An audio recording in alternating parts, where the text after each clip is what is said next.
Hi guys, welcome back on my YouTube channel. Today I am going to describe our material noun. How can we identify of a material noun in a question without any problem, and how can we solve any problems has been given by the examiner in the exam paper without any problem. How can we solve?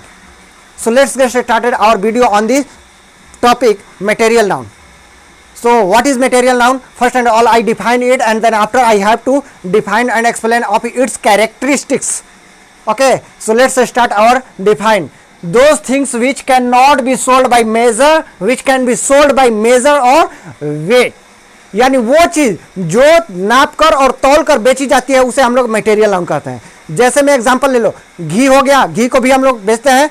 चाय rice हो गया, फिर देखो oil हो गया, Apple हो गया, बनाना हो गया, ग्रेप्स हो गया, वेजिटेबल्स हो गए, एवरीथिंग, फ्रूट्स हो गए, and there are many things that has been sold by the customer and merchant, okay, by weighing and measuring.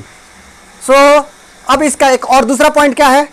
It is uncountable and singular noun. जब तुम्हारा अनकाउंटेबल और सिंगुलर नाउन होगा कोई भी नाउन, तो उसके पहले आर्टिकल ए एन का प्रयोग कभी नहीं होगा, क्योंकि वो ऑलरेडी सिंगुलर है. और ए एन सिंगुलर क्या दिखाता है? एक, यानी सिंगुलरिटी को रिप्रेजेंट करता है. तो जब वो नाउन ऑलरेडी सिंगुलर है और अनकाउंटेबल नाउन है, तो उसके पहले ए एन का प्रयोग होगा? नहीं होगा. तो यानी क्या ए मिल्क हो सकता है?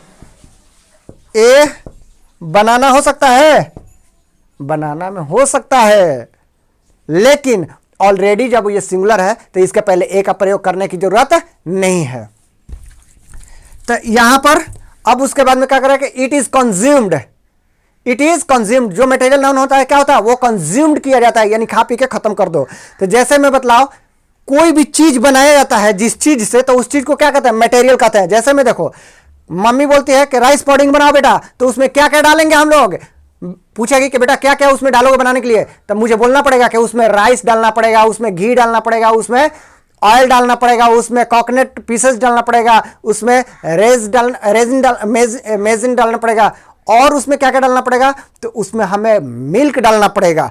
तो ये सारी चीज जो डालकर बनाए, तो उस जो चीज को डाले उसे मटेरियल कहते हैं, यानी जिस चीज से बनाते हैं उस चीज को मटेरियल कहते हैं. तो बताओ बाबू, चेयर बनाएंगे किस चीज से बनाएंगे? लकड़ी का भी बनता है, सोना का भी बनता है, और तुम्हारा आयरन का भी बनता है. तो आयरन, सोना और लकड़ी क्या हो गया? ये सब मटेरियल नाउन हो गए. तो यानी क्या हो गया मटेरियल नाउन में? गोल्ड, आयरन और वुड, ये सब मटेरियल नाउन हो गया. लेकिन इन सारे चीजों से जब चीज बन जाता है, यानी रिंग बन जाता है, रिंग क्या हो गया? कॉमन नाउन हो गया. उसी तरह से एयरपिन बन जाए, कॉमन नाउन हो गया. उसके बाद में गोल्ड से तुम्हारा टेबल, फर्नीचर, ये सारे चीज बनते हैं. जो टेबल बन गया, चेयर हो गया, वो सब क्या नाम पड़ गया? कॉमन नाउन पड़ गया. तो इस तरह से आपका क्या हो जाती है कि गोल्ड, आयरन, ये सब बने.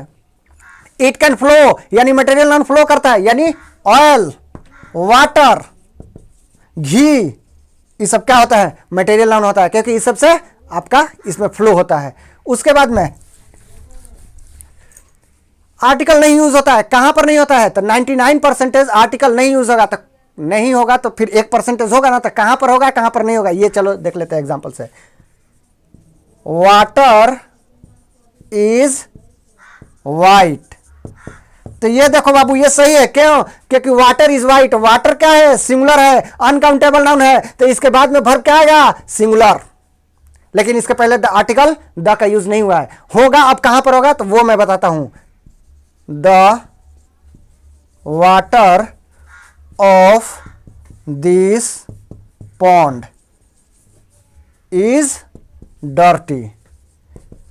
तो देखो बाबू, ये जो वाटर है, इस पॉन्ड का, इस तालाब का जो वाटर है, ये क्या है? गंदा है. यानी इस जल का विशेषता बता रखा कि ये गंदा है. तो इसका मतलब जब वाटर यहां पर विशेष हो गया, इसका गुण बताने लगा, कैरेक्टर बताने लगा, तो उस सिचुएशन में ये मटेरियल नाउन लिक्विड होने के बावजूद भी इसके पहले आर्टिकल का यूज होगा. तो इस तरह से ये यूज हो गया.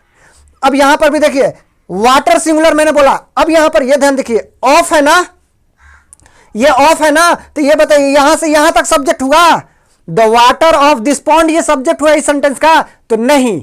एक बात याद रख लीजिएगा कि सेंटेंस का जो सब्जेक्ट होता है, ये प्रीपोजिशन से जो पहले का होता है, वही आपका सेंटेंस का क्या होता है? सब्जेक्ट होता है. तो इस तरह से आपका द वाटर सब्जेक्ट हो गया, ना कि पाउंड हो गया ना.